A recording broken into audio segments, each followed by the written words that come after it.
Hello, I'm Doug Muzzio. This is the first of a two-part discussion of New York City in the year 2030 and Plan NYC.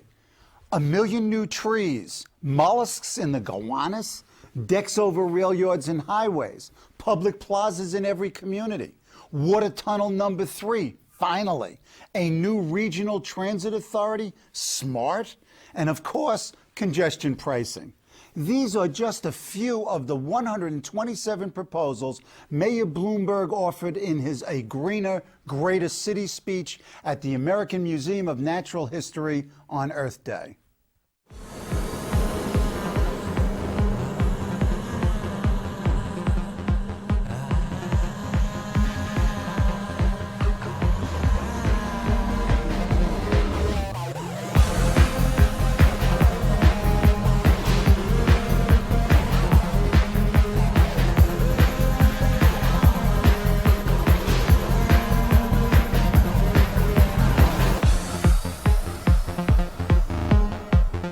To discuss a New York in 2030 and Plan NYC is its principal architect and salesman, Deputy Dan Doctoroff. Welcome back, Mr. Deputy Mayor. Thank you very much. Now, when you were here in January, we talked about the mayor's December 12th speech at the Queens Museum, and you promised a detailed action plan with specific proposals. Congratulations. We delivered. You delivered. This is a first-rate piece of work in terms of the analysis, in terms of an implementation strategy. Clearly, it's a blueprint. Clearly, it's a discussion. Well, no, we don't view it as a blueprint at all. We Okay, I'll take it back. We view it as a action plan that has real, concrete proposals, specifies how they'll be implemented, by whom, on what schedule, and how we're going to pay for it. I don't view that as a blueprint. Ooh, you're loving it. Look, this is what you come into government for. Somebody asked me the other day, well, why do you do this? Why do you work for $1 a year, taking all of this grief all the time? The reason is because of what we did on Sunday. I mean, who has an opportunity to really make an impact on reducing global warming or potentially helping thousands of children in our poorest communities because their asthma hospitalization rates are 4 times the national average, or providing a park for almost every person in this city? That's what this plan is all about. And I think we've delivered on our promise to be pretty specific. Right, and it also wasn't only the substance of what you delivered, but the way you did it at the museum, under the whale, Schwarzenegger opening, Blair closing. Come on, it was a production that drew attention to the facts of the argument. Well, we've got some really serious issues that I think almost everybody in the city acknowledges. How are we going to be able to get around as we have a city of 9 million people? How do we make a contribution to global warming when this city itself contributes 1% of all global warming emissions in America? How do we ensure the purity of our air and our water? So it deserved, I think, a big send-off, and that's what we've given it. Talk about putting together, up to this point, this plan. Give me sort of a case study of policy design. Well, we've been working on this now for about 1.5 years, and originally it started as a look at land and how we use it in the city, because every time we turned around, we were finding that we didn't have enough space for anything, whether that was housing for the population at more affordable prices, or whether it was park space, whether it was a salt pound or a salt pile or a tow pound. So we started looking at that, and then we realized that, in fact, you couldn't divorce that issue from issues of transportation, energy, air, water, and in fact, all of it rolled up into the issue of global warming. Mm-hmm. So we started reaching out to real experts, and by December, as you point out, we outlined what we thought the challenges were, as well as 10 goals to meet those challenges. And for the last 4 months, we have reached out across the city to thousands and thousands of people. We've got over 3,000 comments alone on our website. People, New Yorkers, ordinary New Yorkers, just offering specific advice, specific policy prescriptions for how to meet those goals. We had town hall meetings. We had meetings with hundreds of civic and community organizations. So you're satisfied with the public participation in the process? I think it's been completely unique. I'm not aware of any city having gone through a process like the one we did. So we may not have all the right answers, but I think it's fair to say we have addressed all of the questions. Yeah, and I think that alone is valuable. I mean, to be honest, when I read this report, all 155 pages of it, even though excellently produced and structured, I thought of two rock and roll songs. I thought of Dusty Springfield's Wishing and Hoping, and the Rolling Stones, you can't always get what you want, but if you try sometimes, you get what you need. It seemed to me there was that element of this, that you need to dream big. And it may not all happen in the way you may have seen it here, but you've created the grounds for discussion. I think it goes way beyond creating the grounds for discussion. That was not our objective here. We also recognize that we have partners in Albany and some cases in the federal government that we're going to need to work with. And so we won't get everything we want the way we want it, but that's part of being in a democracy. So that's okay. But this is not a wishing and hoping.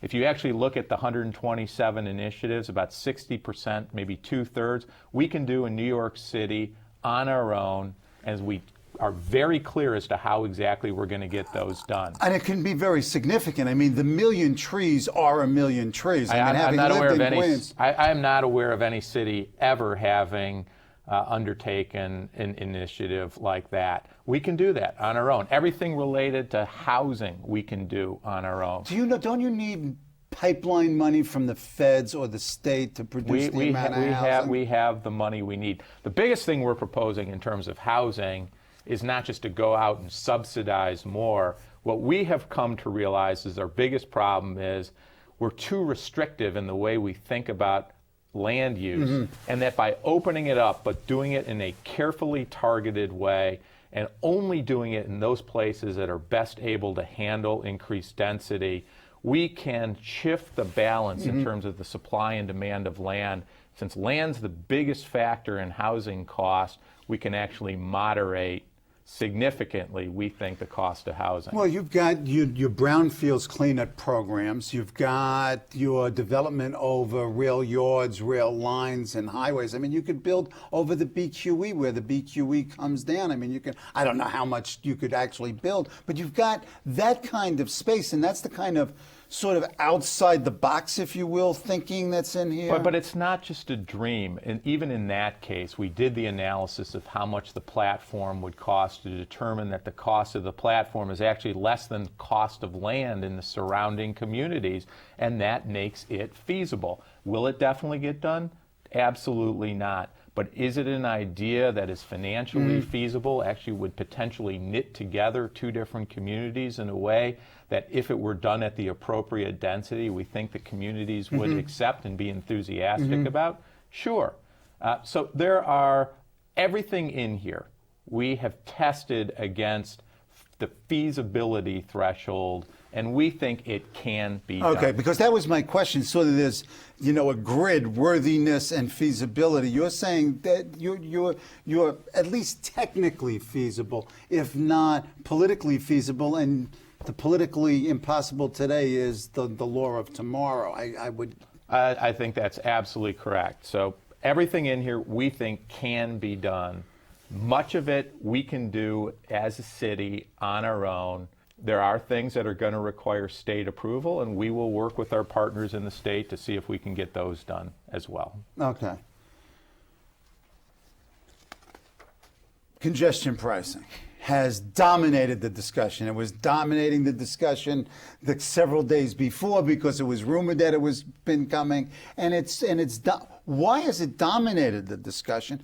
And just lay out what this is all about, both in terms of its implementation, its timing, its purposes. Go ahead. Well, I think the reason it's dominated the discussion is because it's the thing in the plan of all the 127 initiatives that clearly generates the most controversy.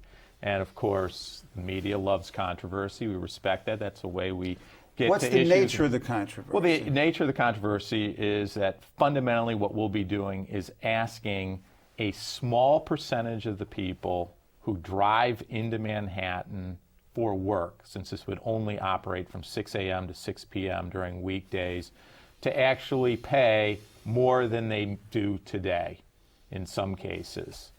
And that, of course, creates controversy.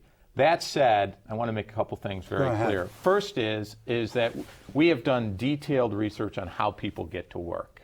And one of the things that was most surprising to all of us was that if you look at everybody in New York City who works, what percentage of them do you think actually drive to work in Manhattan? I don't know. I take the subway, so I forget the driving. You are like almost everybody else. Only 4.6% of people who live in New York and work actually get to work by driving into Manhattan. The rest of us drive somewhere else, or we take mass transit into Manhattan or mass transit somewhere else. So first of all, this is only going to affect at most 4.6%. Now let's add on top of that the fact that the plan that we're proposing deducts the tolls that people pay otherwise. So you're proposing an $8 charge for automobiles coming in between 6 and 6 during the week, and $21 for trucks. But south of 86th, I guess. Correct. But if you come over a tolled facility, the cost of your toll is deducted from the $8. So take somebody from Staten Island, for example, who goes over the Verrazano Bridge and then comes in through the Brooklyn Battery Tunnel. The total amount of their tolls are actually greater than $8. Right. They would not pay the charge. Somebody who... So they're making out. Do they realize this? They're not making out. Oh, They don't get a rebate. No, okay, I'm They sorry. don't get a rebate. No, I thought you could sell it as they were getting some. No, I'm sorry. Go ahead. So what they do get, however, they and everyone else who drives, is they get a faster commute, because it is very clear, all the studies we've done, the experience of other cities like London and Stockholm and Singapore that have successfully implemented congestion pricing, is that traffic in the zone and throughout the entire city goes down. So everybody who drives gets a faster commute. Now, what about those people who take mass transit?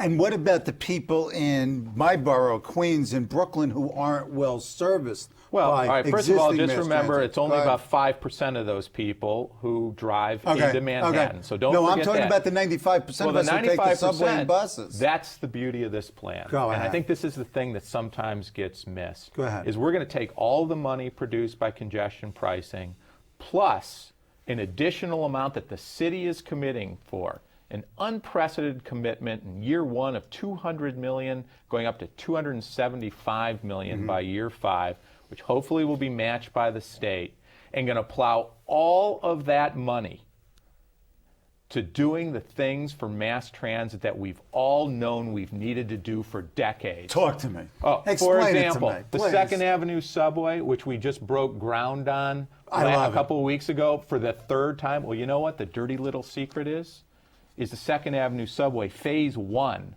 of 4, that'll only go from 63rd to 96th, still has a $1 billion hole in it, okay?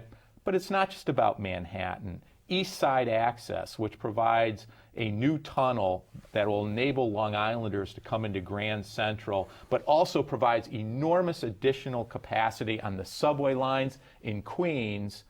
They started on that, $2 billion. Don't have any idea where the rest of the money is going to come from. That would be funded as part of the proceeds from congestion pricing. So you've costed this out. Oh, we've done all the analysis. It's all I know you included have. in our proposal. Yes. But it's not just about these big mega projects either, like the Long Island to Lower Manhattan rail link, which will help Jamaica and downtown Brooklyn. It's also about providing more express bus service, greater skip-stop service on the subway system with the additional capacity. It's about more ferry service. It's about bus rapid transit. It's about better bus service. It's about The completing Rockaways, please. the Up those kids. ferries to the Rockaways. Absolutely, please. In every single one of the underserved communities, we already have, which we want to go out to each of the communities to talk about, specific plans that will give them more and better mass transit options. So it's not just helping the people who drive today and may find it a little bit more expensive to drive every day, who will have better mass transit options, but everybody in that community. So in some ways, you got 95% of the people who either drive or take mass transit, and they're all going to be benefited. And the 5% who drive into Manhattan, they'll have either a faster commute or better mass transit options, largely funded by congestion pricing. And I haven't even mentioned two of the more important elements of this. I don't want to stop you. Go. The impact on health and global warming. If we don't move more people out of cars onto mass transit, we aren't going to be able to bring down these horrendous asthma rates that afflict our poorest communities. In fact, everybody in this city, we are not going to be able to make the contribution that we need to make to reducing global warming. And you can measure and demonstrate the effectiveness Absolutely. of this. You know, you can look, for example, at air quality in London before they actually attest personally. implemented congestion pricing and today, and the difference is dramatic. You could see it. You can feel it, you can see it, and more importantly, scientifically, you can demonstrate it. And the traffic is mitigated. The only problem, as I had mentioned to you, was that whenever it ends at 7 o'clock, let's say, everybody gets in their car, and at least initially you had this big jam at the end of the. But the bottom line is that lots of groups were in favor of it, and it was the product of very extensive discussion. Cab drivers are going to love your cab drivers are free. Cabs are free in this proposal, as are livery cabs. And they should make a lot more money because they will be able to get people to their destinations that much faster, which means that they'll be able to do more trips over the course of a shift. So cab drivers should love it. Freight companies should love it. While they may pay the additional charge, the value to them in terms of making more deliveries every day is incredibly valuable. And in some senses, you would think that it would force an even more 24-hour city in terms of delivery. I mean, business functions, certainly. Clearly, there will be consequences in people playing the system by making deliveries after or before hours. Well, that's not necessarily playing the system. That's good. No, I think that should be a good thing. Yeah, no, that's a positive. Why are the polls yelling? Well, I think people frequently will appeal to a lower common denominator where there's a constituency of 5% who are going to be unhappy and who will, at least without knowing that they're going to be getting better mass transit options, instinctively be opposed. Sometimes politicians will appeal to those. And in one sense, though, then you folks have to counter it by laying out the extensive sort of pre-pilot activities to enhance mass transit. No question, and that's why we've taken so much time to develop specific action plans for every community so we can go out and say, hey, look, you are going to have more options, and for those of you who continue to drive, whether into Manhattan or not, you're going to have a faster commute. At the same time, you're also contributing to reducing as as well as global warming. Let's move away from the current cause the celeb and look at SMART. Now, SMART, to this policy person's point of view, is in many ways the most important of the 127 because it deals vitally with transportation infrastructure. But I go to the wishing and hoping. Talk about SMART, what it is, what it's designed to do. Let me step back because this is also in part the basis for congestion pricing. But we've looked out over the course of the next several decades. And we all know, because we all drive around or take mass transit today, that our commutes, our travel experiences are not what we want them to be. When we drive, it takes too long because we're stuck in traffic. When we take the subway, frequently our trains are crowded. They're unpleasant. Many of the stations haven't been repaired. In fact, 60% of them. Why shouldn't we have, like other modern cities have, a sign in the subway that tells you when the next train is going to come? Thank you. Well, Why can't they do that? I'll tell you why we don't. Because we don't have enough money. The reason we've been talking about the 2nd Avenue subway for 80 years and haven't done it, the reason why the total number of track miles, road miles, and subway miles in our overall system has actually gone down since the 1950s is because we don't have enough money. Our estimate is that to do the things that we need to do to relieve what we believe will be the crushing gridlock that will exist on our roads, on our commuter rails, on our subways over the course of the next couple decades, we need to come up with $30 billion. $30 billion to bring the system up to a state of good repair, including having new subway stations, including having signalization that doesn't date back to the 1940s, including getting the 2nd Avenue subway, some of these major projects and some of these short-term projects. You understand this. Well, it's going to cost $30 billion. Okay, so what we propose through this thing we're calling the Smart Financing Authority is to actually fund that. To say we know what the solution to a major, major problem is, and what we're doing is we're proposing a way of paying for it. What we're saying is we're going to create this new regional financing authority that will take in money from congestion pricing, which we think will be about $400 million a year, from an unprecedented city commitment, which in its first year will be $200 million, and a state matching commitment. And we will bond against those revenues, and we believe those 3 revenue streams will be enough to actually fund everything we need to do to upgrade the whole system and give us the capacity and comfort that we demand and deserve on our mass transit and road networks. Okay, but let's use the feasibility criterion here politically. Is the governor going to be willing to relinquish power that he now holds both in the Port Authority and in the Metropolitan Transit Authority, because in some way this financing mechanism has to affect? They can't be too happy about this. No, in fact, the statement coming out of Lee Sander, who is the executive director of the MTA, has been very, very positive. I think if you talk to the Port Authority, that you'll find that they are generally very positive. And that's because this entity isn't going to run anything. All it's going to do is going to take in this money, it's going to bond against it so we can pay for the things we need to now and invest in other agencies' projects. No running, no management. It's just a financing authority. You're a financing authority and sort of a general contractor. It's not even a contractor. Think of it more as an investor rather than anything else. Okay. It's got this money.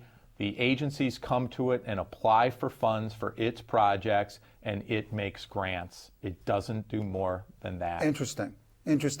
How do you get to $30 billion? Because if you start off with about $800 million a year, and that number is growing, then you can finance $30 billion with $800 million. Because you're turning over debt. Yeah. Okay. So these 127 proposals plus other stuff that's either on the board or literally on the ground, you're claiming that they are all reasonably fundable? Absolutely. And we demonstrate that in the book. And not only that, I would say in virtually every case, there are fabulous investments that return multiples to consumers, to the government, over what we have to put into them. Take the example of planting trees.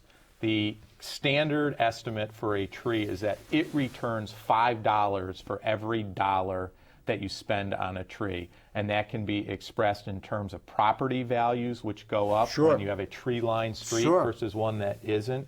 Can be expressed in avoidance of air pollution of cleanliness of water, since the trees themselves... Mitigation of heat in the summer. Mitigation of the heat island effect. Absolutely. So that's just one example. We love trees. Come on. Well, trees are great. We have an energy proposal that actually asks consumers as well as businesses to pay a little bit up front and get 10 times their money back in a relatively short period of time. Every single proposal in here has been tested, not just for financial feasibility, but to see whether it actually makes money for the people of this city and of this region. And we believe that in almost every case that it does. One of the things that struck me about the document and the type of thinking that went into the document was the interactivity of the proposals and the issues that they deal with. I mean, clearly you folks thought of the synergies and interactions of these various systems. I have to say, without this sounding too gushy, this is almost a text in a New York City government and politics course. It really does lay out in a very visually appealing and interesting way sort of what New York's about. That's what you're talking about. Well, and where New York is going. As we talked about earlier, the question here is not have we correctly identified the challenges. Everyone understands it's going to get more crowded with more people coming here. Everybody every day experiences the failures of aging infrastructure. Mm-hmm. Everybody in this city is aware of the harm that our growth and aging infrastructure are doing to our environment, not to mention the threat of global warming. We laid out a series of goals. We've now come back with solutions. People can criticize the solutions. That's perfectly fair. But if you agree with the challenges and you agree with the goals, our challenge to you is to come back with solutions that work. Thank you, Mr. Deputy Mayor, and we will continue this conversation next week, this being the conclusion of a first of a two-part conversation with Dan Doctoroff on New York City in the next 25 years. Looking forward. Me too.